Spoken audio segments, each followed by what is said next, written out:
All right, welcome. This is DB Talking Now, DB Talking Birds, DB Talking Philadelphia Eagles. Happy Sunday, everybody. Today we are doing the AFC North as a part of the AFC Powers That Are segment, and we will be live with Patrick J. We're just waiting for him to get in. We're also going to be talking about Adoree Jackson. Obviously, the Eagles have shown interest in Adoree Jackson. Tomorrow he does have a visit with the New York Giants. And then he will be visiting the Philadelphia Eagles on Tuesday. But there is news around that, obviously. So players from the Philadelphia Eagles and players from the New York Giants have taken to social media. Big Play Slay, what's up, my man? Welcome to the house, my brother. Have taken to social media to try and recruit Adoree Jackson to signing with their squad, and we got the likes of Jabril Peppers from the Giants trying to recruit Adoree Jackson. But I mean, guys, we have Darius Slay and we have Rodney McLeod recruiting Adoree Jackson. So, you know, which way are you going to put your trust in? Which way are you going to put your trust in more? Darius Slay, Rodney McLeod, or Jabril Peppers and the other guy who I can't think off the top of my head. But let's go ahead and welcome Patrick J to the house. Patrick J, what's up, my brother? Happy Sunday, dude. Happy Sunday. Good afternoon, everybody. Yeah, happy Sunday, my man. And Big Play Slay and Dak is King is in the house. And Big Play Slay says, hey, question, DB, do you use Streamlabs by any means? That's a good question, man. I tried to use Streamlabs, and they're just way underdeveloped, in my opinion. I use StreamYard. I mean, they're not underdeveloped, but they don't make it real user-friendly. So I got to spend more time on that for sure. I was using it for a while, and I set up an account, and I got my little merch store going, but I kind of let it dry up a little bit. So I'll have to get back into that for sure. Dak is King says Peppers for sure. Dak, you're out of your mind. See, this is why you're a Cowboys fan, because you're out of your mind. We don't no. And just to let you know, Patrick, I started off this stream by talking about the Adoree Jackson watch and how Rodney McLeod and Darius Slay are recruiting Adoree to their team, and Jabril Peppers is recruiting Adoree using social media to the Giants. And so it was all about who would you trust more? Whose word would you trust more? Rodney McLeod, Darius Slay, or Jabril Peppers? And can you come up with that second name? I can't remember off the top of my head. Who's the second player from the Giants he's trying to recruit? Was it Logan Ryan? I think it was Logan Ryan. I didn't see who was recruiting, so I couldn't tell you, but probably, maybe. I believe it was Logan Ryan. I think it's probably Darnay Holmes, if it's anybody. Yeah, whoever it's Darnay Holmes. Darnay Holmes. Cool. Mm-hmm. Hey, man. Okay. Hey, man. Dak is King says Adoree is going to the Giants, bro. No, he's not. Sorry. He's not. I'm sorry. We're going to start off this stream today a little bit fun. I'm going to disagree with you on that, brother. He's not. Hey, I think it's a little bit of Cowboys to Eagles worry. You know, what's going to happen if Philadelphia Eagles get Adoree Jackson? It's okay, buddy. It's okay. Yeah, I mean, last I checked, I mean, did he make it to Philadelphia? He's visiting the Giants tomorrow, and then it's Philly on Tuesday. Gotcha. So here's the thing. I mean, like, as you know, with the free agency process, if there is a report that Adoree Jackson makes it to Philadelphia, I mean, that's obviously good news for the Philadelphia Eagles, you know, because usually when you leave a team without a contract, that's usually a good sign. So, well, guys, here's the big thing. Here's obviously the big name that plays into this entire thing, and Dak is King. Just to touch on this, and your point is, I am worried that he doesn't make it out of New York. I really am. I am worried that he does not make it out of New York. But Darius Slay, obviously, his name comes with a little bit of weight. You know what I mean? So that I believe we have going in our favor. I hope, at least. We'll just have to see. And the other thing too, Kenny Gallaudet it took Kenny Gallaudet a little bit of time for him to make his decision to sign with the New York Giants. So I know it was not a 1-day process. It was not a 2-day process. Patrick, I'm sure you can confirm this, but it was about a 3 to 5 day process for Kenny Gallaudet to sign with the New York Giants. Yeah, he got there the first day of the free agency, so it was in total about 4.5 days. So yeah, it wasn't a 1-day deal. So exactly. So, but hey, I mean, like I said yesterday, I believe that the Eagles have a backup plan for the cornerback market, whether that means Steelers cornerback Steven Nelson or something of that nature. We'll just have to see. You know what I mean? We'll just have to see. But I do want to kick off this conversation. I do want to kick off this stream. And Patrick, we are going to talk about the Eagles and a little bit, and we're going to talk about Carson Wentz a little bit, and we're going to talk about Max Kellerman a little bit, and we're talking about Stephen A. Smith a little bit. My favorite 2 analysts in the world. I do not understand. Sarcasm, to be honest with you, but real quick, Big Play Slay, I'm doing good, man. I can see the comments finally. He always comes in with the Jets fan right there. I'm doing good, my guy. I'm doing good. Finally, from the beginning of the stream and hopefully onward, you can keep that alive. I like that. I like that a lot. I like that you can see the comments now. Thank you. Yeah, I don't understand why they keep giving Max Kellerman the topic of Carson Wentz. He's never made sense. You know, he addresses the topic with void of common sense whatsoever. And look, it continues to stay the same. Obviously, after Carson Wentz's press conference, of course, Max Kellerman had something to say, and he continues to touch on Carson Wentz as like, oh yeah, we treated Carson Wentz with a kid with white gloves or something like that in comparison to Donovan McNabb. Look, and this is my issue with this, right? Is for some reason, and I have nothing against Donovan McNabb, Patrick, but for some reason, like analysts and especially Max Kellerman and Stephen A. Smith, and I appreciate them both. I think they're both phenomenal. I go to them for my source of information sometimes, but for some reason, they want to keep tying these franchise quarterbacks that we have in Philadelphia back to Donovan McNabb. Look, I get it. We haven't really had a franchise quarterback with the exception of Carson Wentz since Donovan McNabb, so it does make sense. But guys, Donovan McNabb was not Tom Brady. Donovan McNabb was not Aaron Rodgers. Donovan McNabb was not Peyton Manning. Donovan McNabb was not the quarterback that he thinks that he is. And Carson Wentz, and I want to say this. And this is in direct response to Max Kellerman. We paid Carson Wentz because Carson Wentz was on the road to being so much better than Jalen Hurts me. Welcome to the channel, my man. Please like and subscribe. I have not seen you in here before, but please like and subscribe. We're going to get into this, so you can have opposing opinions for sure. No problem. Carson Wentz was on the road to be so much better than Donovan McNabb. It's not even funny. Donovan McNabb came out and said it after 2017. He said it about Carson Wentz. So like he said, Carson is going to break all my records. And here's the thing about the Eagles contract. You know, people are forgetting the Eagles did a smart thing by giving Carson Wentz the contract when they gave it to him. He got hurt again after 2018. We remember this. He went out with the back injury at the end. And they gave him the dummy years. Patrick, you and I talked about this a little bit. They did his contract in a smart way, and they were able to get away with that because of the injuries. Whether they told him that they were doing it that way or not, that's the way that they were able to do it. So I don't necessarily want to hear about how they gave Carson everything that they needed. Look, here's another take on this too. Donovan McNabb came into the league and had a defense that was like second to none. Donovan McNabb had Jim Johnson as a defense coordinator. We had a loaded defense. He had an offensive line to protect him. He had Hank Fraley.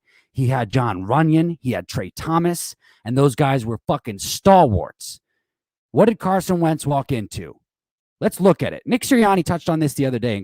And Patrick, you and I talked about this off air. Nick Sirianni said there's multiple ways for you to build around a franchise quarterback. And it's not just about getting playmakers. Sometimes it takes a successful running game to build around a franchise quarterback. Sometimes it's a successful defense. Sometimes it is that playmaker. Sometimes, it's this. Sometimes it's that. Donovan McNabb had all of those things except for this, obviously, except for the wide receivers. Were they stellar? No, they weren't stellar. But Greg Lewis could get the job done more so than Nelson Aguilar could. Todd Pinkston could get the job done more than Dorial Green Beckham could. And, here's the issue. Carson Wentz had this. He had in 2016 and 2017, we did have the offensive line and we had the offensive line depth. After 2017, they got rid of Stefan Wisniewski, who was the depth that ended up filling in for left guard. And that was a mistake.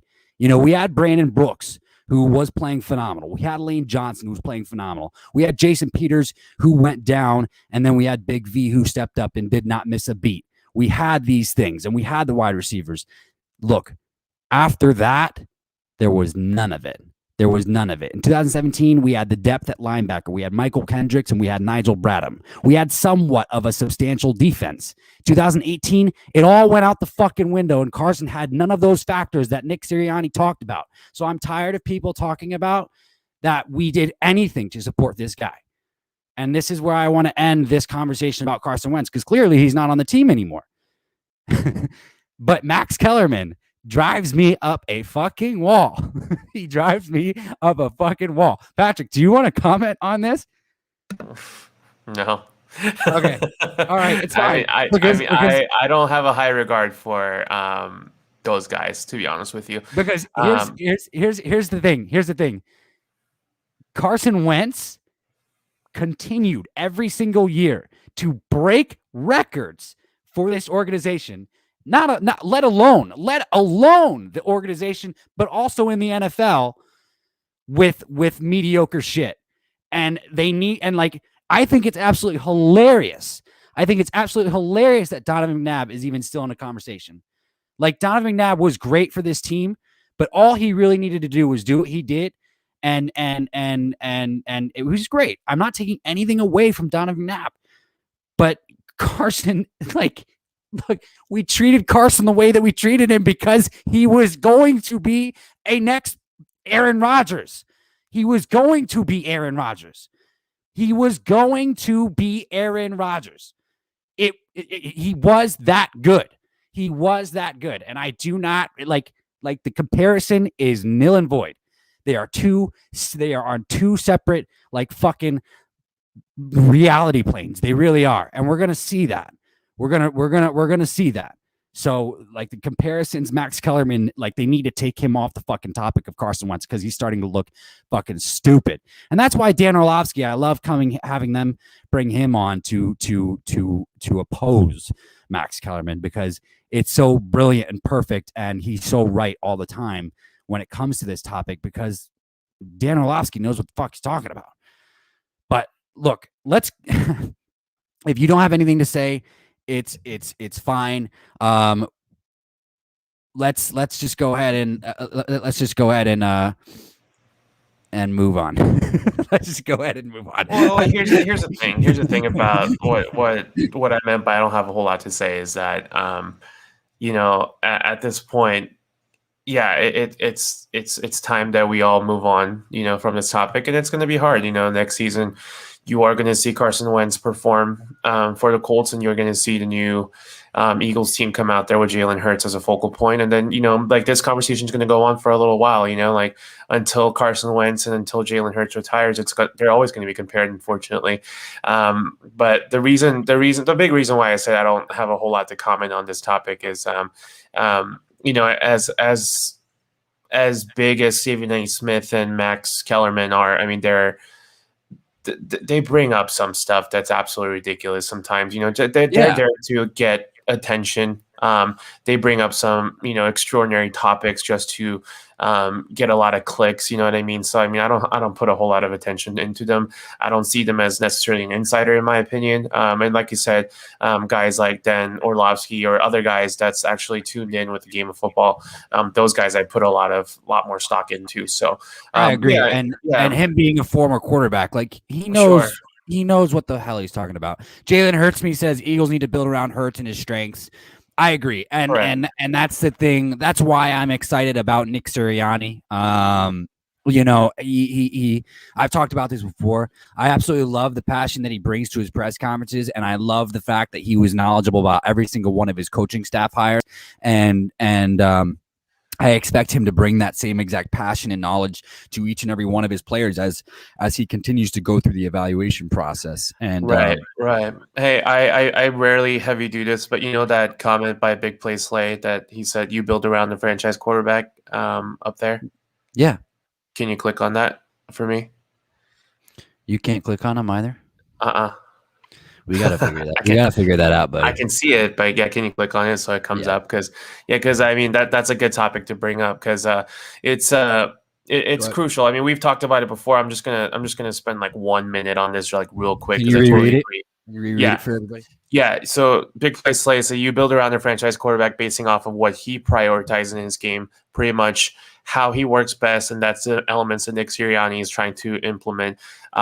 That's a great point that you and I have both talked about, and that's what we have been relaying over to a lot of people, is that the essential importance of Nick Sirianni having a full control over this team and just being able to do that. So this is where, like we said, Jeffrey Lurie and Howie Roseman really have to step back to let Nick Sirianni and his coaching staff that he built to really build, their offensive schemes and books around Jalen Hurts' strengths. Because as we all know, Jalen Hurts came in last year and he had to play with offense that was designed for Carson Wentz, along with like a lot of the players that was designed for Carson Wentz. So, I mean, you have to utilize his strength. Jalen Hurts is a really fun player. He's a playmaker.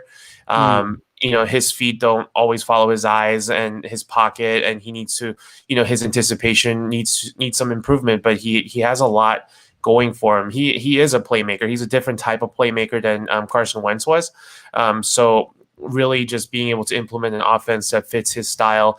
I mean, you're going to see a huge improvement already in his, maximum ceiling that he can really provide for the Eagles. Yeah, no, I agree with you too.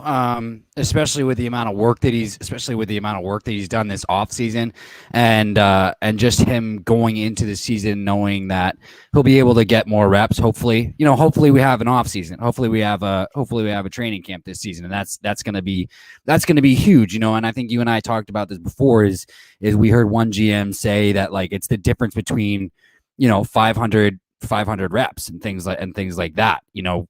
As in regards to what mini camps is like. But Dennis Brown, welcome to the channel, my man. One love.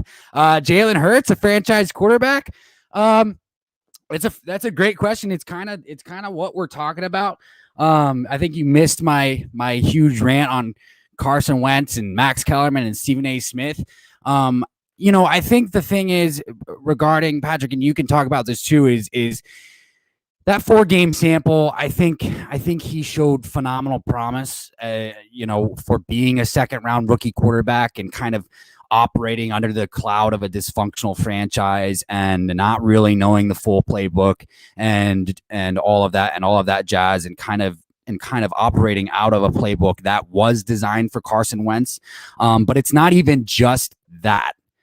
I feel like us saying that playbook was strictly designed for Carson Wentz is kind of a throwaway, because at the end of the day, there were so many different things that went wrong with that offense last year that like I don't even know if they know what they were running. That's the issue. Like the issue with the Philadelphia Eagles this past season is that mistakes that were made in week 1 and week 2 like lasted until week 17. And those are things that just don't happen if you know what you're doing. that's just a matter of fact. And here's the thing too, is like they started running different scheme concepts midway through the season, and then they went away from them, and then they went back to them, and then they went away from them, and then it went back to them. Like it didn't make sense. And it's like it existed throughout the entire functionality of the franchise, Patrick. Like it was like bringing, like I said before, it's like bringing Jordan Howard in, or like we clearly needed a power runner, and they activated Elijah Holyfield, and then they didn't play him, and we had, I think it was like 1 or 2 running backs that week, and it didn't make any sense at all. And then Jordan Howard was on the practice squad for like 3 or 4 weeks. Like none of it made sense. So just to go back to the other DB in this channel's question is Jalen Hurts a franchise quarterback? We'll have to see. But I think he showed phenomenal promise, and I think it's certainly one of those things where he deserves a shot to compete for the starting role. And if he can show us enough progression this year, that earns him that spot, then that's more power to us. Then that's a good sign. That's good news. That means that we may have landed a gem. That means that Howie Roseman may have done something right, with that second round pick last year. Bringing this back up.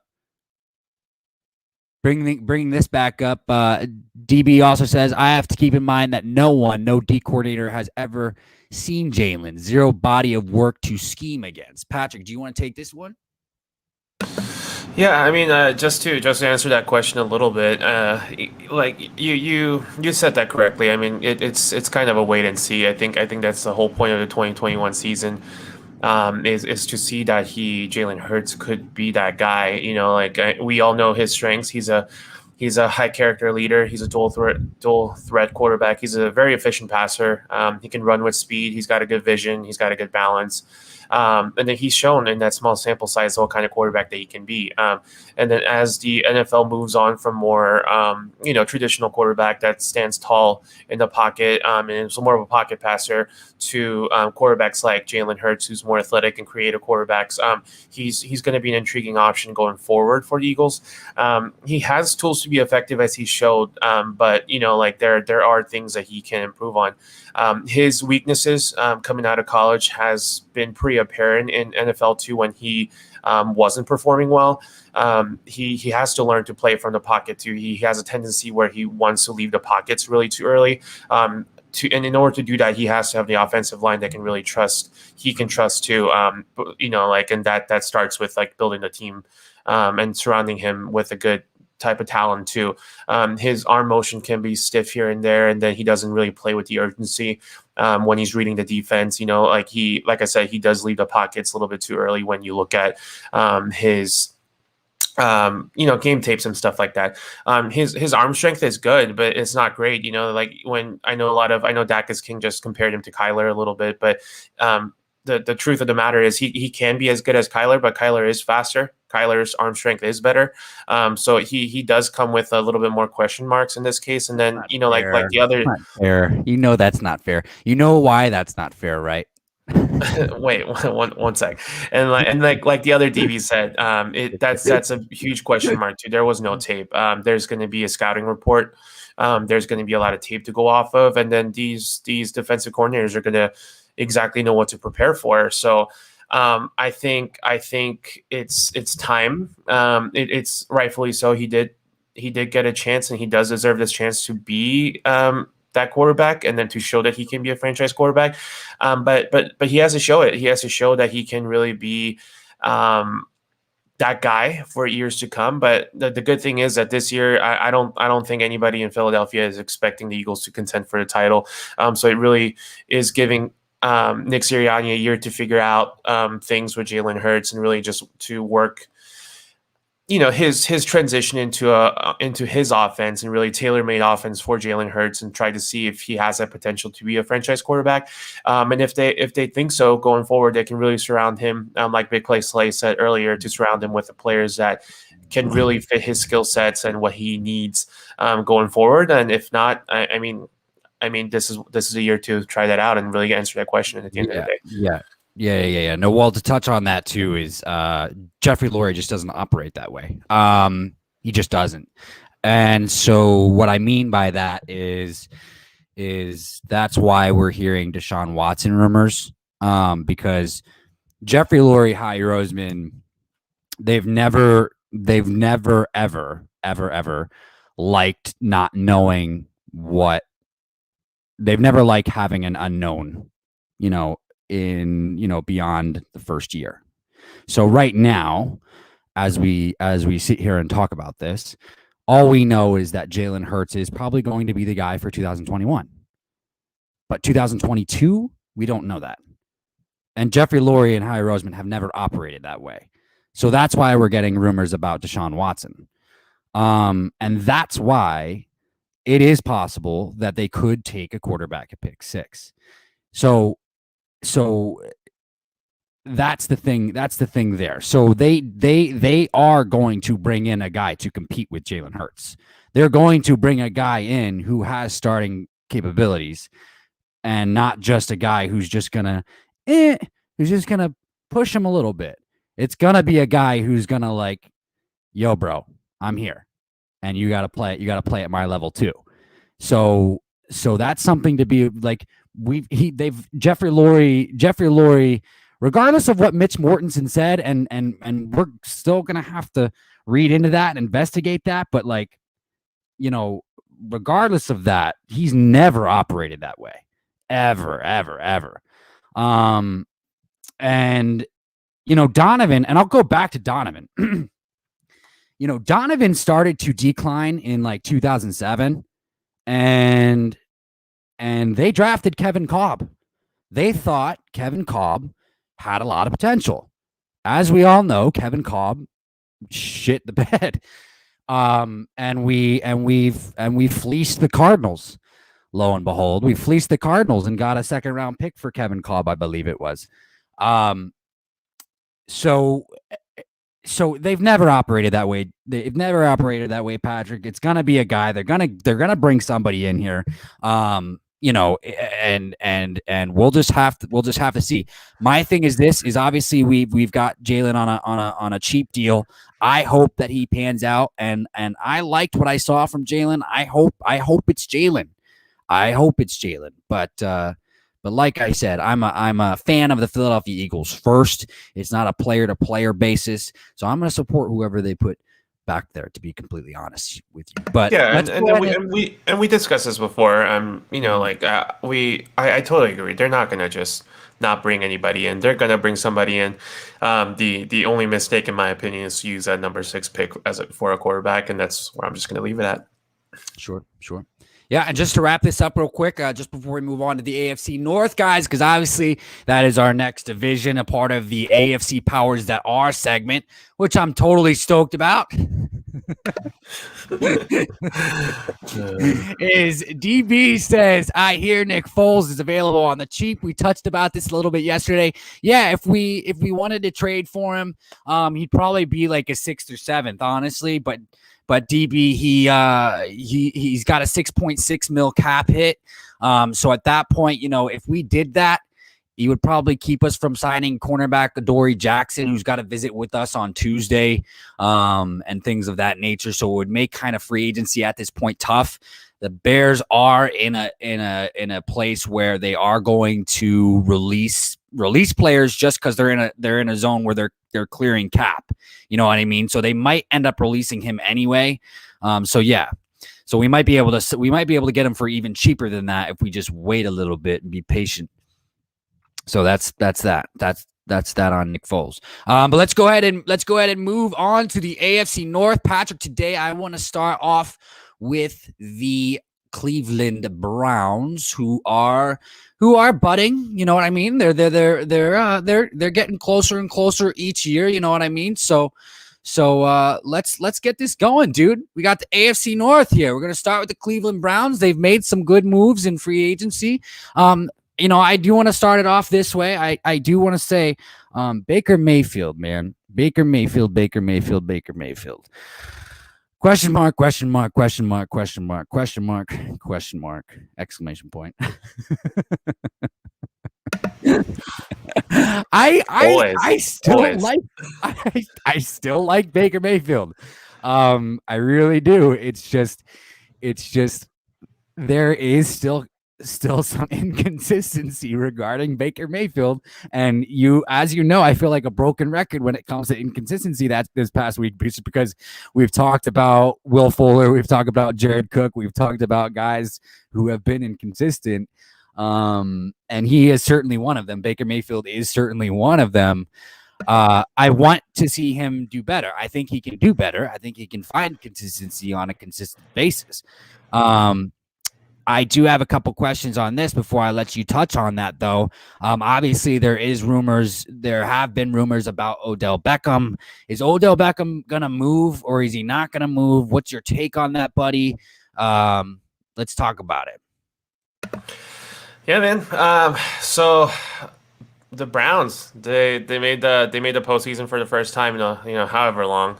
Mm-hmm. They really did take that big step forward, 11-game win season, and then when you really see their team last year, they really took that step forward in the second half of the game. The season, and they got most of their team coming back, and then they did make a lot of good offseason moves. I think their biggest offseason addition, obviously John Johnson III, is actually replacing their worst player that they had, which is a free safety, Andrew Sandejo. So the John Johnson is a huge upgrade over him. He's a third-rated safety by Pro Football Focus last year. He's one of those guys that can really cover and then almost acts as a linebacker in like a blitz package too. So John Johnson's going to be a huge addition for them. They already signed D-tackle Malik Jackson to a 1-year deal. That's also a huge addition. They agreed to terms with a couple receivers, JoJo Natson and Rashard Higgins. Those are little smaller signings, but they can really come in there and provide some depth for them. They also signed cornerback Troy Hill to a 4-year deal. So that's also a huge addition for them too. They don't have a whole lot of weakness if you really think about it. If you really go up and down their depth chart, like I said, their secondary, they did have some question marks, but with their additions, that was kind of answered. Their linebacker core, that got a little better. They have Mac Wilson, Jacob Phillips, some of those. They signed Anthony. They signed Anthony exactly. Walker. Exactly. And then their other question mark, at the defensive line, led by Myles Garrett, of course, but they like I said, they added Malik Jackson to that course. So they're really grading out really well. Going back to what you said about the offense, I think they still have a lot of decent players on board. But the question mark, like you said, is, can Baker really continue his development under center and then take that next step being the higher caliber quarterback that he can be. And then Odell Beckham Jr., he there's been a lot of social media stir saying that he wants to be traded himself. And then it's a really interesting number if you look at it. Baker Mayfield actually performs a lot better without Odell Beckham Jr. on the field. So I don't know how much stock that the Browns are going to put into this. But then, Browns, as far as what I heard recently, out of CBS Sports, is that Browns intend to keep their receiving core intact. That means Odell Beckham Jr., obviously, Jarvis Landry, and then the 2 receivers that we mentioned that they signed. So I think they're going to run it back again. But who knows? Odell Beckham Jr. did talk about that he wants to leave, but if they bring it back, I don't think they're going to take a step back. Actually, I think the Browns actually improved quite a bit with these defensive additions. And then they're in a tough division, but look out for them to make some noise again. I think they'll have no problem making the playoffs again this year too. I completely agree with you. I really do. I think this was potential to continue to get better for them. And it's kind of been one of those things that we've kind of been waiting for, since Baker was drafted, honestly, because, during that time, it was Myles Garrett came to the team. They've been drafting guys, and this is honestly, I got to give credit to John Dorsey, honestly, for rebuilding this team. they brought in guys like Jabril. They brought in guys like Jabril Peppers, Denzel Ward. All of these phenomenal players. The defense really is completely stacked. Re-signing Rashard Higgins is a big thing for them. I really like him. I don't really care about Odell that much. He always seems to want to leave wherever he goes. You and I talked about this off air and on air. I think. I think he's too I really do believe he's still too selfish of a player. I think he doesn't really. He's phenomenal. He's a phenomenal player, but he's too off book, and he seems to ruin the mechanics of a quarterback. I just don't know. I mean, is that about Odell? I don't know. Is it about the quarterbacks, relying on his skill set too much? I just don't know. He did do it with Eli during the end times, and I think even Daniel Jones a little bit. And then also with Baker, obviously. Big Play Slay asks a phenomenal question though, Patrick, and obviously we're gonna do this in segments just as we go through the teams. Big Play Slay.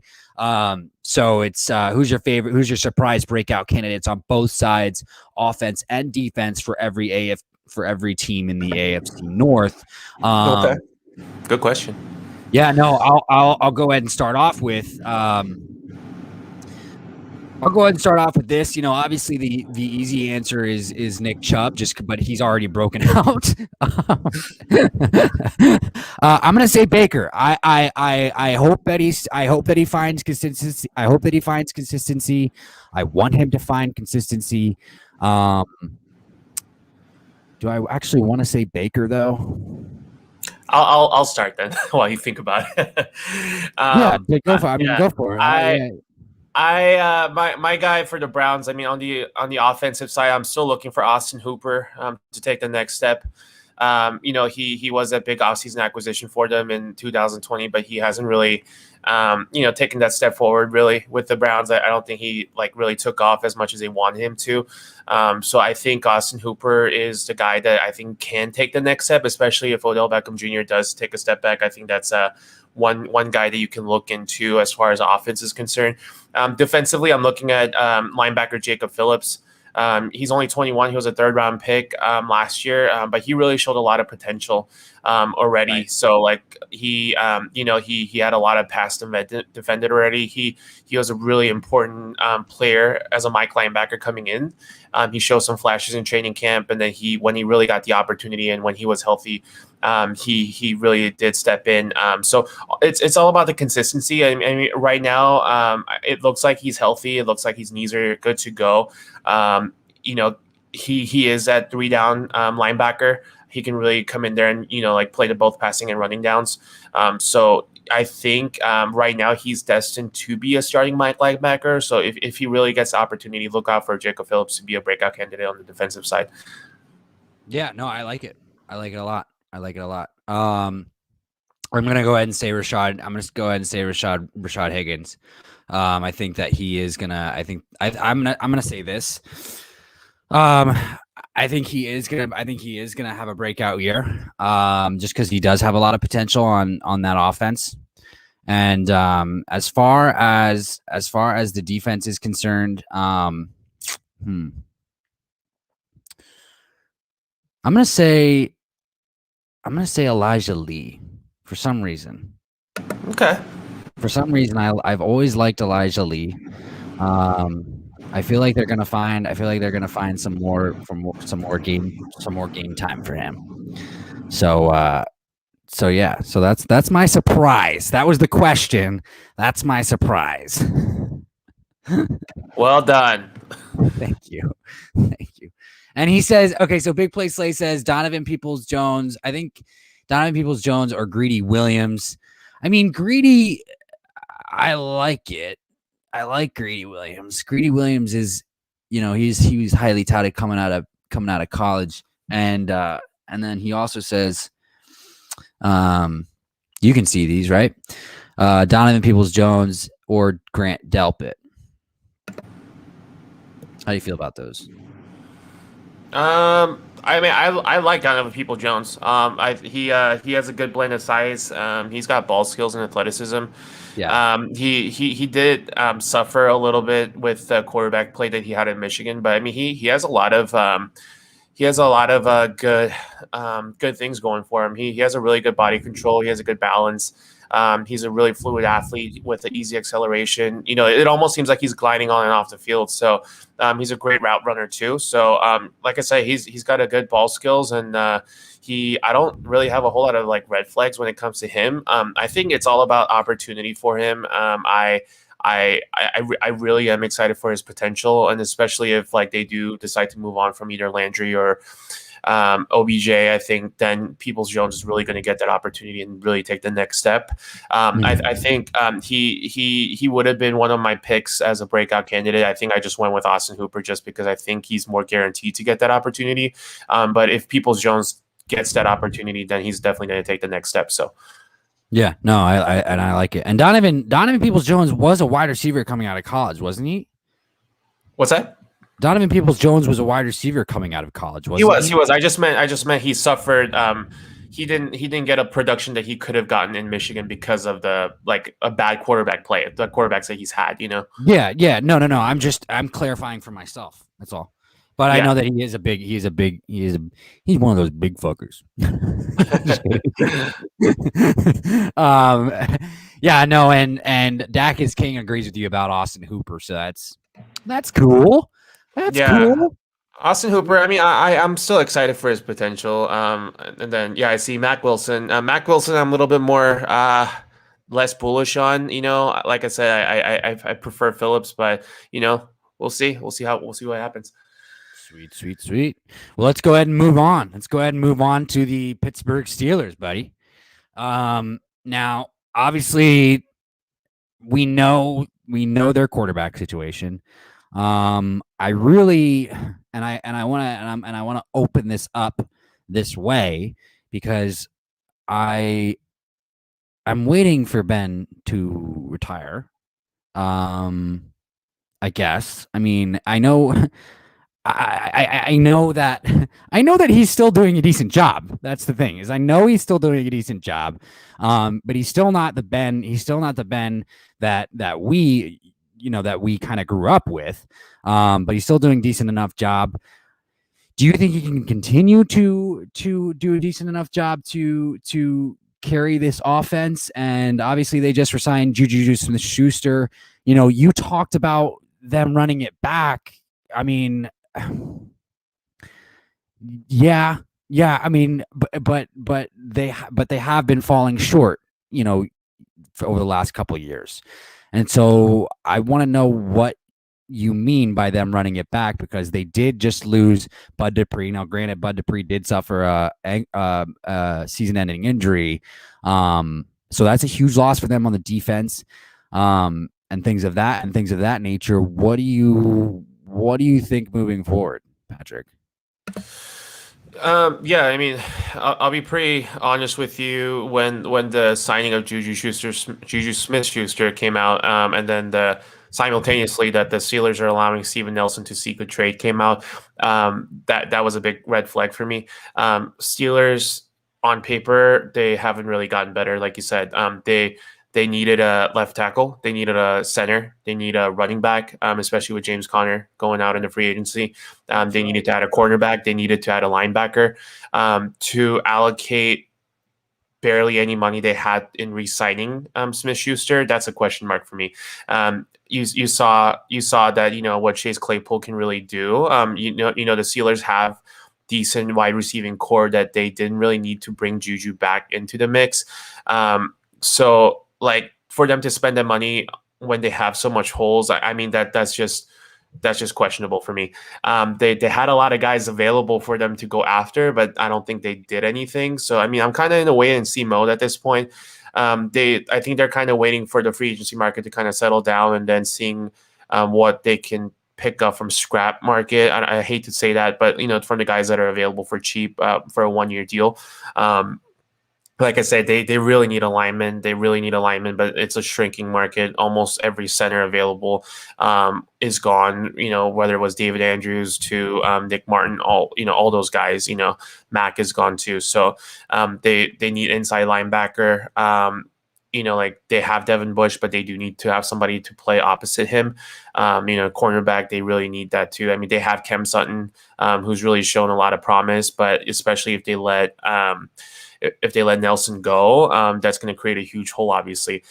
Running back, I don't know what they're going to do, they have BJ Finney, they have Benny Snell Jr., but I mean, are they a premier running back that they can run out there as one of their focal points of their offense? Or not? They're not. So I don't know what they're doing. They're honestly, I usually can look at like a team and seeing what they're doing, and then like I can kind of get an idea of what they're like looking into doing as far as their offseason plan is concerned. But Steelers are one of 3 teams that I just have no idea what they're doing and what their intentions are. Because just even looking at their cap space, like I don't know what they can do at this point. I mean, and you're looking at it, a lot of their moves are to run it back with the team that they had, like Juju. They signed Ray McLeod again. They re-signed Zach Banner. They re-signed BJ Finney, Joe Haig, Cam Sutton signed back. I mean, that's a good move, but I think the only new player that they brought in besides those 2 guys that I mentioned on the offensive line is Miles Killebrew, right? Yeah, safety Miles Killebrew. Yeah, I mean, and he's a good player. I mean, I have a lot of. I mean, I still have faith in him to continue to get better and better and better. But we'll just have to see how he does for Pittsburgh. Yeah, no, I agree with you. It's a question mark, man, because like they just lost Mike Hilton. They're gonna lose Cameron Sutton. Them resigning Juju was a surprise, as you said. And I wanted to say this. I wanted to jump in before and say this is they lost Villanueva, their tackle. I don't remember what's his first name. Their offensive tackle, who's only about like 26, 27 years old. And they didn't resign him. And he was he's been the starter for them, for the last, I don't know, 3 or 4 seasons. And he is still available. He's still available. He's a solid left tackle. Yeah.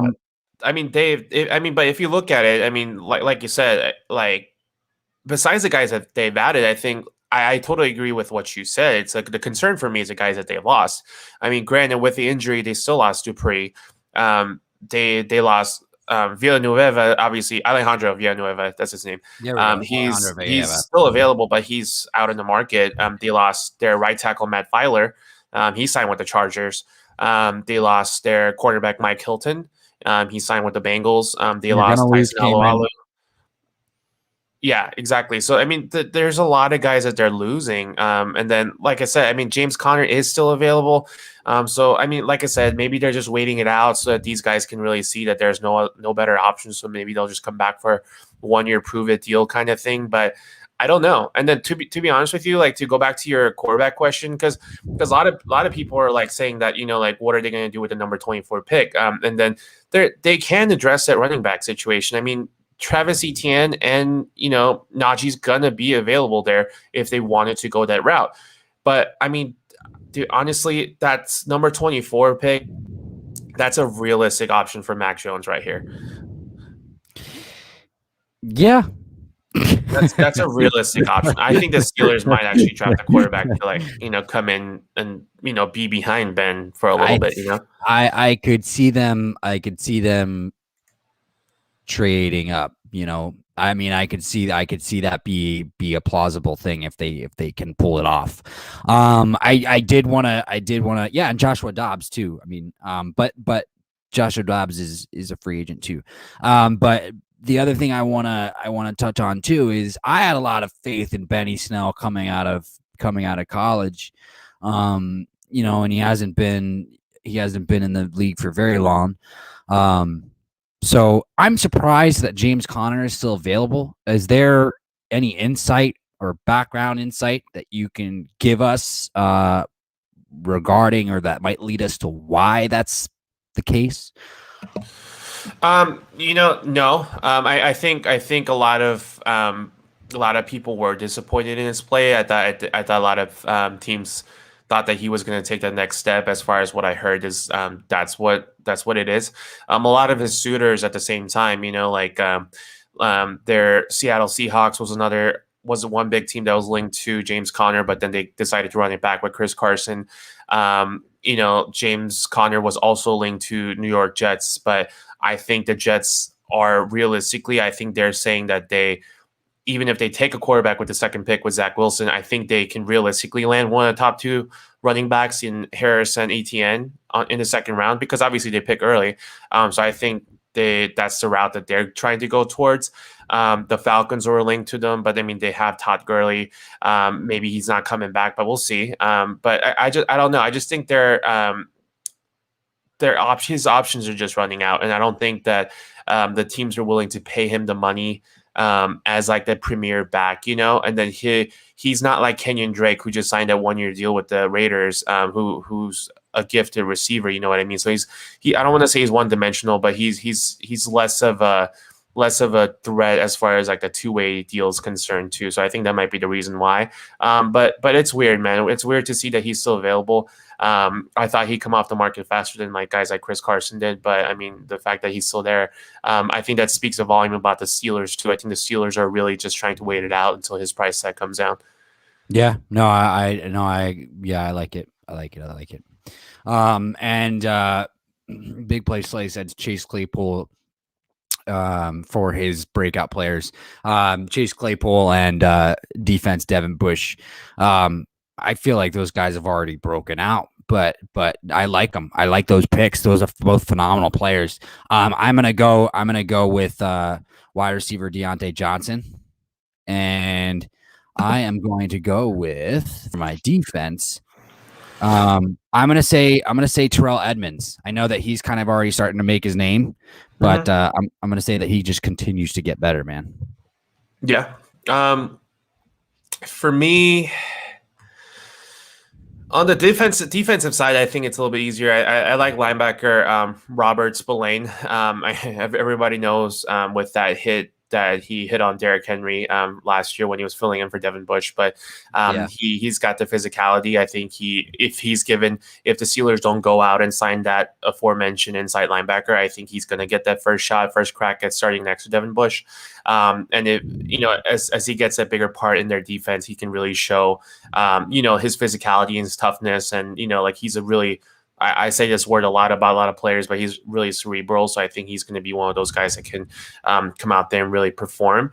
While I agree with Chase Claypool option, I think he's an easy pick. I think, but like that 4 touchdown games that he had, I don't want to say he's completely broken out, but he's shown flashes already. I want to pick someone else. So that 4 touchdown game against the Eagles. Yeah. Stop doing that. Why do you have to do that? Like it's like a subtle like fucking sting, bro. Like that's not what I meant to do. I'm just saying. Look, that was against Nate Gary, you asshole. Like, I'm just That's kidding. not what I meant. But if let's see, you pick Johnson, right? Let me go James Washington then. I think James Washington can really step in there. But I don't know. I'm just trying to pick someone else. But yeah, I mean, if I can pick Chase Claypool, I will, but I'm just trying to pick someone else. So maybe I'll go with Washington. You know what sucks about that fucking Steelers game? What? You know what sucks about that Steelers game? Carson Wentz brought us back against the Steelers. And then a week later, he brought us back against the Ravens. And the defense absolutely fucking sucked. That's another piece of that rant that I should have included. Does everybody forget what Carson Wentz did in those games back to back? Does everybody forget that? I'm done. Good. Carson Wentz is a forbidden word for the rest of this day. All right. Okay. It's not my fault. It's Max Kellerman's fault. It's not anybody else's fault. It's Max Kellerman and Stephen A. Smith. And like, they're just... Okay, I'm good. I'm good. What he's gonna? Let's move on. Moving on. Who Okay. we got? Who we going with? Let's Let's go talk to about. Ravens. Let's go to Ravens. Yeah, I was gonna say the Ravens because I have some things I want to say about the Bengals. I think that, like the Dolphins, they're on the rise, man. But let's go ahead and move on to the Ravens. I want you to start off with this one, bub. Yeah, dude, it's. I think last year a lot of people are like, what happened with the Ravens last season, but I think that was a fluke for me. Honestly, I think Ravens. I mean, they still came back. They still came back, but I think Lamar Jackson definitely did take that step back. But I don't think that's how he normally is. I think he's going to go back to his MVP self soon this coming season. And I think he's really going to take this team to a next level again. They did acquire Josh Oliver in a trade with the Jaguars, so they did get the tight end.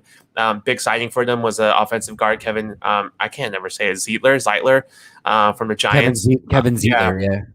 Yeah, Pro Bowl. Anytime you add a guy like that to your offensive line, like that's only going to help you out.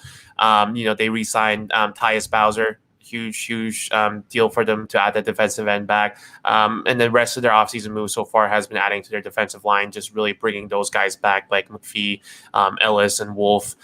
So yeah, the Ravens, they still have some holes to fill. I think the biggest hole they have is to add another playmaker. I think it'll be really beneficial to add to their offense by adding a wide receiver to that room. But so far they've done a good job. I mean, the one that hurts honestly is that loss of Matt Judon and Yannick. Those hurt any type of defense, but we'll see what the defense can bring. They still have a lot of good pieces on their defense. They still have their secondary of Elliott. They got Chuck Clark back there, Marlon Humphrey, Marcus Peters. Those are good cornerback core right there. They got a really strong defensive line led by Calais Campbell, and their linebackers are pretty solid too. So I'm expecting them to take that another step towards that contention again. I think it really starts with Lamar Jackson going back to himself. But it's hard to oversee their losses of those two guys that I mentioned, with Judon and Ngakwe. Right. Yeah, no, I agree with you. Speaking of, just to jump on topic real quick, speaking of edge rushers who are still on the market, is Jadeveon Clowney. He is still available, yes. Yeah, but let's. I feel like it's going to be a similar situation to last year. I feel like he's just going to wait it out and then just sign with the contender, Yeah, hopefully it's cheap and hopefully he can come to the Eagles. We'll see. I'm gonna do it every single time because there's so many needs. It's not my fault, Patrick, that there's so many holes to fill on the Philadelphia Eagles. God. Ouch. Jeez. Another name to throw in there that is probably going to be a loss is Mark Ingram, obviously. Yep. They want to. Willie Snead obviously is going to be another one. He's a free agent. He's available. LJ Fort is another free agent. They did not resign him. So unless they did they resign LJ Fort? I don't think so. Not yet. Okay. So, and he was phenomenal. He was phenomenal for them. He was a phenomenal player for them. He didn't do well with the Eagles, but he was phenomenal for them. And DJ Fluker, obviously, guard DJ Fluker, Tramon Williams. Yep. So, in my thing, I don't really have much to say about the Ravens. I think you pretty much covered it all. I think I would like to see them. Fill the role of Mark Ingram. I think obviously their running game was paramount to their success, given the ability of Lamar Jackson. It's all about that's kind of how they built that entire offense, is to really build a dynamic disguise out of the power run game. You know what I mean? So, and the gun and things like that, and the pistol and things like that. So That's what I think is important for them, is to get another running back option. But, we'll just have to see what they do moving forward. But I think you pretty much covered it all, man. Yeah, thank you. Who's your two breakout players? My two breakout players for the Ravens. Yep. Marquise Brown on offense. And I don't have a defensive guy yet, so go ahead and go. I'm gonna go with Miles Boykin. I think I feel like every year we're like Miles Boykin's gonna take the next step, but Ooh, I like that pick. Yeah, there's been a lot of talks about him converting to tight end, opposite Mark Andrews. But I think recently John Harbaugh said that he's gonna keep Miles Boykin at wide receiver to start the off season, and I think that's going to be huge. I think he has potential. He obviously he's only had 19 reception last year, but he did come down with that 4 touchdowns.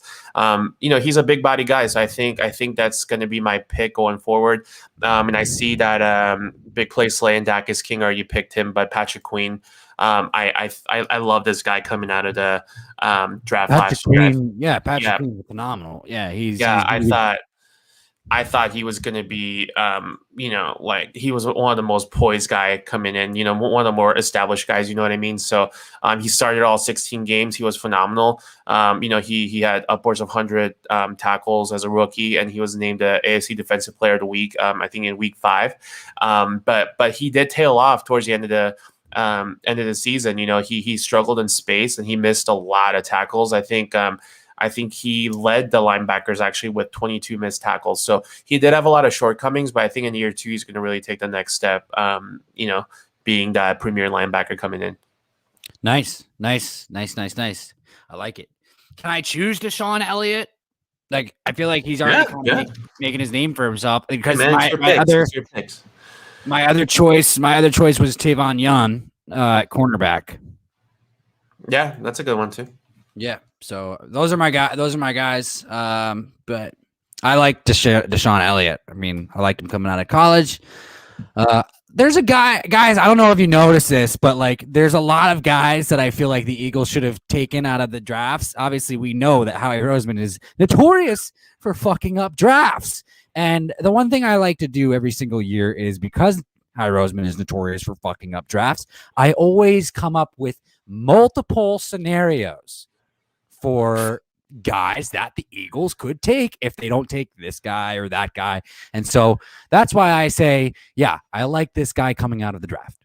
I like this guy coming out of the draft. I like this guy coming out of the draft. That's no problem. I'm aware of that, but I feel like it's important to explain. And Desean Elliott was one of those guys. By the way, before going into Bengals, before we do this, guy that's gonna most improved player, we can't pick Joe Burrow. FYI. Oh yeah, no, I wasn't going to. All right, start. You said you had some. You said you had some thoughts for the Bengals. I do. I do. I have a lot of thoughts for the Bengals. So let's go. Let's go. I wasn't done my rant. You rudely interrupted me. Oh, my bad. Jeez. Finish your thoughts. Yeah. Sorry, my headache went away, and now I have a bang in me, so I'm just kind of. That's what she said. Just kidding. Yeah, I have a lot of. I have a lot of thoughts on the Bengals. Yeah, I feel like they are one of those. I feel like they are one of those teams, like the Bills or the Dolphins, like we were talking about yesterday, that they have a lot of potential moving forward. Obviously, Joe Burrow, the development of Joe Burrow is one of those things, and is keys to their development. And how they do in this draft is also key to their development. They did a phenomenal job with drafting last year, and they brought in quite a few defensive players that they got a lot of production out of. And so I think that their defense is on the rise, kind of similar to Washington football team. and I think that they're going to take the next step moving forward. Obviously, the only thing that is going to keep them from the only thing that I could see as their big obstacle, from making any substantial noise this year, could be how they, if they fuck up, getting pieces for Joe Burrow, but I don't see them doing that due to the success that we saw them have last year. Right. And then also the difficulty within the division, as we just talked about. Those are going to be some. It's unfortunately, Patrick, it is one of the toughest divisions in the NFL. The AFC North, having the Ravens, having the Steelers, and having the Browns, up on the rise. This entire division is going to be really, really good. I want to say this though. They could go with an offensive lineman at 5, Right. and still take that next step. Right. They could go with Kyle Pitts at 5 and still take that next step. In fact, I'd rather see that happen more so because it would make their offense dynamic. I think that's the one thing with Cincinnati that has always been sort of a lingering issue, it seems. Their defense has always been pretty stingy. Their offense needs to be more consistent and score more points, in my opinion. Go ahead and take this thing away. Dak says DB is being sexual. Not really. I was just making a joke. Cowboys fans. Jeez Louise. Just kidding, buddy. I don't have a whole lot to add. Like I said, I agree with you. I think they're going to take the next step naturally, with Joe Burrow taking the next step, coming back from the injury. Year two, that's usually. What's that? I'm answering the question that's on the screen. Sorry, go ahead. Oh, yeah. With naturally, him coming back, usually year 2 is when the quarterbacks really take the next step. So they're going to make that progression. Their offseason signings are really going to help too. I mean, they made a couple big splashes in their defense. Like you said, there you had a fairly solid defensive players, but they added Trey Hendrickson, which is a huge deal. And we mentioned that they signed Mike Hilton too. So they got a lot of good things going on their defensive side. The health is going to be a big key. They didn't have Joe Burrow for most of the season. They didn't have Joe Mixon for a lot of season. And you guys all know what Joe Mixon can do. He really has that dynamic potential in the backfield. They do have a lot of weapons in, Tyler Boyd, T. Higgins, Stanley Morgan. Obviously they're all coming back. So the scary part is that they like I totally agree with you. I don't think they did their biggest addition, and their biggest addition is going to come from the draft. When we were talking about the Miami Dolphins, I think Big Play Slay said it too. It's scary. We already talked about all the weapons that they've added, like Fuller and all these guys, but their biggest addition is not coming until the draft, and that's going to be Jamar Chase or Kyle Pitts or Penei Sewell. The thing about the Bengals is the same thing. They're in a similar situation, number 5. They can just let the draft board play out. So if one of those guys, if 2 of those guys are taken, it makes their picks a lot easier because they can take Kyle Pitts, they can take Jamar Chase and easily add a weapon for Joe Burrow, or they can take Penei Sewell with the 5th pick and really give that offensive line, like a left tackle that can really grow with Joe Burrow for years to come. So no matter how you look at this draft, they're going to only get stronger. And it's a scary thought, man. It's a scary thought because and this is a big reason why I don't think Kyle Pitts and Jamar Chase is going to make it down to the Eagles, because they're going to go at 3 and 5 in my opinion, and it's going to give Tua and Joe Burrow a really strong offensive weapons to these guys. Yeah, no, I agree with you. I mean, obviously, I talked about this a few weeks ago. Is with Kyle Pitts, I think it was right after we saw Kyle Pitts run the 10-yard split in about like 1.2 seconds, which is insane. It's a first down in 1.2 seconds, guys. So I said this, which was, I think at this point it's becoming a worry as to if he gets to 6. No, the Bengals did a phenomenal job. I mean, obviously losing William Jackson to Washington football team would have been a worry if they didn't add Mike Hilton and Chidobe Awuzie. Right.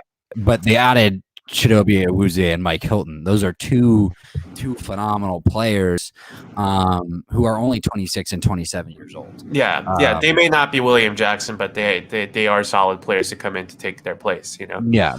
But Mike Hilton, I mean, Mike Hilton still has a lot of upside. As far as as far as the Bengals are concerned, I do expect them to take a playmaker. I don't think it needs to be an offensive lineman at pick 5. I really don't. Especially with the signing of Riley Raef. I think that if they go with whether it's Kyle Pitts or whether it's Jamar Chase, I think that's the route they should go, and I think it is going to make this team. It is going to make this team pretty scary. I got to be honest. Yeah, and I agree with Dak is king. That Sewell is most likely the guy out of the 3 to drop to 6. And honestly, I hope so. I mean, one of the worst case situation I think for the Eagles would be, I mean, it could be the best case scenario is if all those 3 guys are taken at 3, 4, and 5. But that means, like obviously Josh Fields is going to be available, and then Eagles can really sell high on the pick 6 and trade back and pick up more assets at that. So either way, I think the Eagles can really play the field and kind of take the best option available. But I think Penei Sewell is the most likely guy to drop to 6 out of the 3 that we mentioned. Yeah, for sure.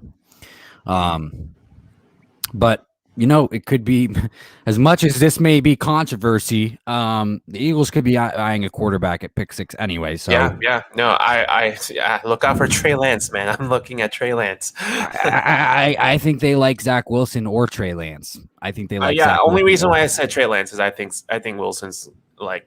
I think Wilson's next sure thing besides Lawrence going 1. I think Wilson goes 2. Oh yeah, that's right. Yeah, I think Trey Lance. I think because it really does depend on what the Falcons do. It really does depend on what the Falcons do, and whether or not they take a quarterback at 4. Because 3, obviously, we know that's not that we know that the Dolphins, and the only thing is this is teams trading up. Now, just to touch on this real quick, guys, Adam Schefter firmly believes that there is going to be 4 quarterbacks taken within the first 7 picks. So whether they trade up or not, that's what he believes. So, I mean, we'll just have to see. And I mean, obviously we got 2 out of the way with picks 1 and 2 with Trevor Lawrence and Zach Wilson. And then, like I said, if the Falcons want to take Matty Ice as heir apparent, they can. But we'll just have to. I think we can safely say the top 3 picks are going to be, I think we can go as far as a 3. I think Dolphins are taking Jamar Chase, so I think at this point, like you said, the question mark goes down to number 4. And then, obviously bearing any trades, there could be teams that are like overpaying to move up for one of these quarterbacks. I forgot who it was. I believe it was the Atlanta Journals. I think, I don't know the source exactly. I think it's one of those news outlets from Atlanta. They said that Falcons are zeroing in with a number 4 pick. It's 90% going to be either Kyle Pitts or Trey Lance. So, it totally depends on what they do there. What did he say? What? With the number 1 pick in the 2021 NFL Draft, the Jacksonville Jaguars select DB Talkin now. He's a part of DB Talkin now with the last pick in the 2021 NFL Draft. The Giants select Patrick Jets Cards fan. Amen. I deserve this. But big play Slay, man. You're gonna go pick before me. You're gonna be second to last pick then. Well, hey, much appreciated. I appreciate the love. But here's the thing. I want to talk about this though, but or the Dolphins could trade back. And I want to go through this little scenario real quick with you. And what that means, because the Dolphins don't have to take Jamar Chase at 3. I don't think they're trading back, dude. I don't think they waste that opportunity to take a pick from Kyle Pitts or Jamar Chase. I highly doubt that, in my opinion. Yeah, but if they trade, well, wait. Let's just explore the scenario, because here's the thing. Anthony Spears, is it Anthony Spears? Am I saying that right? His name, former Cowboy. Yeah. Okay. Was saying this, and it was a conversation about do you think the Philadelphia Eagles should grab a quarterback, in the first, and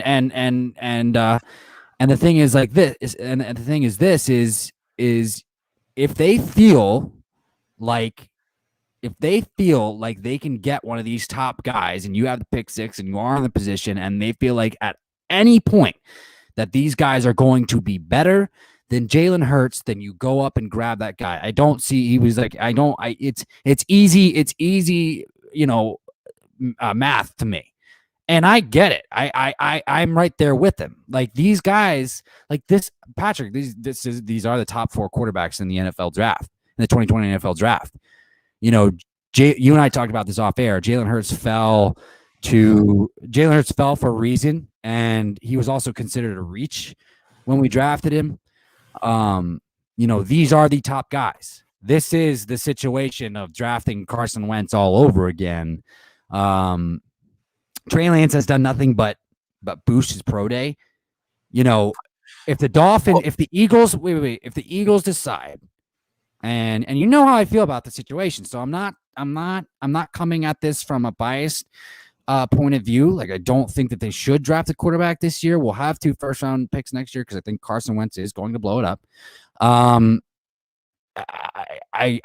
feel like if they decide that they like Trey Lance and they trade up to number 3 with the Dolphins, Jamar Chase will still be there. Jamar Chase or Kyle Pitts will still be there at pick 6. No, here's the thing. That's where I disagree with you, and that's why I don't think they'll trade back. Because if the Dolphins trade back to 6, they're risking a lot in that. Those 2 guys are going to be available, because realistically, the Dolphins picks are down to Kyle Pitts or Jamar Chase. So their worst case situation would be if the Falcons take Kyle Pitts and if the Bengals take Jamar Chase, and then they're left with nothing at that point. So that's the reason why I don't think they're going to trade back. Of course, I think if they can pick up an asset, like by trading with the Eagles and trading back to number 6 and get something else and getting the guy they wanted, of course they should do it. But I just don't think they're going to risk that, because you and I both agree, Jamar Chase and Kyle Pitts is a generational talent that's going to come in there and really help Tua out. I think they just go the safe route in this case, because like the worst nightmare for the Dolphins is going to be to trade back to 6 and then Kyle Pitts going to 4 to the Falcons and Jamar Chase going to the Bengals at 5, because that's a realistic possibility. Louis Riddick of all people disagrees that. Here's the thing. I actually do want to talk about this. Is who would you take if you were you, Patty? You had Kyle Pitts or Jamar Chase on the board. For who? For the Eagles. If I was the Eagles, I'm going Kyle Pitts. Okay. Yeah, and Louis Riddick thinks that would be a ginormous mistake. Yeah, I'm going Kyle Pitts. Yeah, I am too. The reason why I'm going with Kyle Pitts is because he can do more. He will be able to do more. Right. He will be able to disguise. He will be able to disguise more creativity in your scheme. Right. And I've talked about this before. Exactly, and not just that. I think he fits. Going back to what Big Play Slay said long time ago, it fits in with what you need Jalen Hurts. Like Kyle Pitts' strength really can play off of Jalen Hurts, and then not only that, like the drop off between the top tight end like Kyle Pitts to the next tight end is very steep, as opposed to obviously the top three guys, Jamar Chase, Jalen Waddle, and Devontae Smith. You can still get a decent receiver with a second round pick. You know what I mean? So I think it's smarter to go by Kyle Pitts. Right. No, I completely agree with you. I completely agree with you. One and just to wrap that up with a pretty bow, him running the 10-yard splits in 1.3 seconds or 1.2 seconds or whatever it was. Sure. As we all know, Jalen Hurts has been working on his first reads with quarterback coach Quincy Avery. Quincy Avery said that is going to be the big thing for Jalen Hurts' next step moving forward is making sure you get the ball out quicker.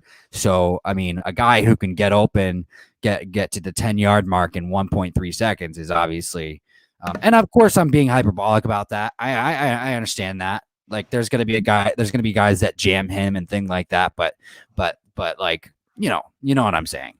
Sure. Yeah, I get you. Yeah. This just came out from the Gridiron. The Eagles, Panthers, Jets, Dolphins, 49ers, and Broncos are all still interested in a potential trade for Deshaun Watson, despite his pending lawsuits. As they should be. I think it's something that all these teams that are interested in him should continue to keep a dialogue going and kind of see where this goes. Because I mean, you know how I feel about this. I mean, it's a very serious allegation, but you don't want to pinpoint it to a guy until he's actually proven that way. You know what I mean? Mm-hmm. Yeah, no, I agree. I agree with you. It's just, I mean, we can talk about it a little bit. It's going to be kind of nauseating if the reports are true. Yeah, if the reports are true. Right. Well, I hope it isn't, but it's Me too. Yeah. You kind of just have to let it play out. Unfortunately, let the litigation play out. So we'll see how it goes. Is there one specific player, by the way, that just unleashes and completely blows up the world in the AFC North? Yes. But Patrick said I can't mention his name. So, I mean, this is a different question. Joe Burrow can come out here. Go for it. Oh, he can? Can he? Is it okay? Is it okay, Patrick? Okay, Joe. Yes, Joe Burrow. Joe Burrow is my guy. I'm gonna choose Joe Burrow. What about you? That's tough, man. When you say it like that, like that's gonna come out and really unleash their everything. I don't want to be boring and say Joe Burrow again, so I'm not going to. I want to say Baker Mayfield again, but I don't want to, just because those are like cop-out answers in my opinion. I'm gonna go. Let's go. J.K. Dobbins. J.K. Dobbins. I think if Lamar can really get back to where he was, I think he can really do that for him. He had a decent rookie campaign. He rushed for 800 yards. And he had 9 touchdowns. But, I mean, he did split time with Mark Ingram and Gus Edwards. So if he's able to really step in there and be a premier back, I think he has a decent chance of really, like, unleashing, like, what he can do. He's only had 134 carries. So as a lead carrier, I think he can really be putting up that, if he can do, like, what he did, like 6 yards per carry, I mean, you're looking at a Pro Bowl level production. So, yeah, no, I agree with you. I agree with you. I like J.K. Dobbins. I really do. Yeah, I really do. I think that's a solid. I think that's a solid pick. Solid pick. Yes, sir. Is there anything else that you want to touch on today, Patrick? What? Did I miss you? Is there anything else that you would like to touch on before we wrap up today? Not today. I appreciate the conversation. I mean, I always love speaking to everybody, but today was really good. Everyone was like, like having a good conversation amongst each other. So it was good, man. I appreciate everybody coming by. Yeah, absolutely. Big Play Slay, Dak is King. The only person we did not see today is King Miro. I'm sure he's busy doing something. Yeah. Dude, And Howie Sirianni, you forgot. Howie Sirianni, we didn't see in here today either, but we had a couple new faces in here today, so that's always good. You guys, we will be back and talking about the AFC East tomorrow, and that's going to be exciting, but I appreciate you guys joining in today. This is DB Talking Now, DB Talking Birds, DB Talking Philadelphia Eagles, live with Patrick J, going over the AFC Powers That Are segment. And you guys have a beautiful rest of your Sunday evening. Please stay safe. Please stay healthy. And go Birds, baby. Bye-bye.